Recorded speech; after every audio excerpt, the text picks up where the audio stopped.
పుష్ప 2 విషయంలో అన్ని ప్లాన్ ప్రకారమే చేస్తున్నారు సుకుమార్.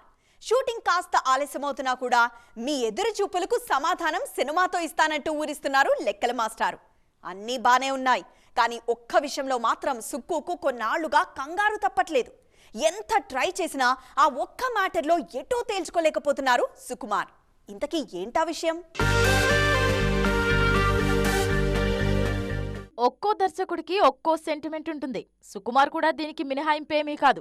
ఎంత పెద్ద బ్లాక్ బస్టర్స్ తీసినా ప్రతి సినిమాలోనూ ఓ సెంటిమెంట్ మాత్రం అలాగే కంటిన్యూ చేస్తున్నారు సుకుమార్. అదే స్పెషల్ సాంగ్. సినిమాలో ఖచ్చితంగా ఓ స్పెషల్ సాంగ్ లేకపోతే ఈయనకు సినిమా తీసిన ఫీలింగ్ కూడా ఉండదేమో. ఆర్య నుంచి దాదాపు 90% సినిమాల్లో స్పెషల్ సాంగ్స్ ఉన్నాయి. పైగా సుకుమార్ సినిమాల్లో స్పెషల్ సాంగ్స్ అంటే అదుర్స్ అంతే. దానికి దేవి మ్యూజిక్ తోడైతే స్క్రీన్ షేక్ అయిపోతుంది. మరీ ముఖ్యంగా అల్లు అర్జున్, సుకుమార్, డిఎస్పీ కాంబినేషన్ కు తిరుగులేదు. ఆర్య 2 పుష్పలో పాటలు ఓ రేంజ్ లో ఉన్నాయి.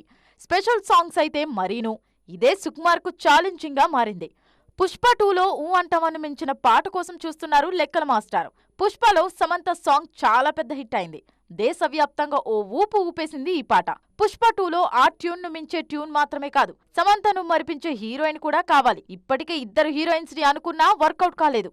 అందులో శ్రీలీలను సైతం అనుకున్నారు, కానీ ఎందుకో కుదరలేదు. పుష్ప 2 సాంగ్ కెరీర్లోనే బెస్ట్ స్పెషల్ సాంగ్ అవ్వాలని కసరత్తులు చేస్తున్నారు లెక్కల మాస్టారు. బాలీవుడ్ హీరోయిన్లతోనూ చర్చలు జోరుగా సాగుతున్నాయి. ఊర్వశి రౌతల పేరు పరిశీలిస్తున్నా ఆ రేంజ్ ఉండదేమో అనే టాక్ వినిపించడంతో వెనక్కి తగ్గారు మేకర్స్. పైగా బన్నీకి సరిపోయే పర్ఫెక్ట్ డాన్సర్ కూడా అయ్యుండాలి ఆ భామ. త్వరలోనే దీనిపై ఫుల్ క్లారిటీ రానుంది.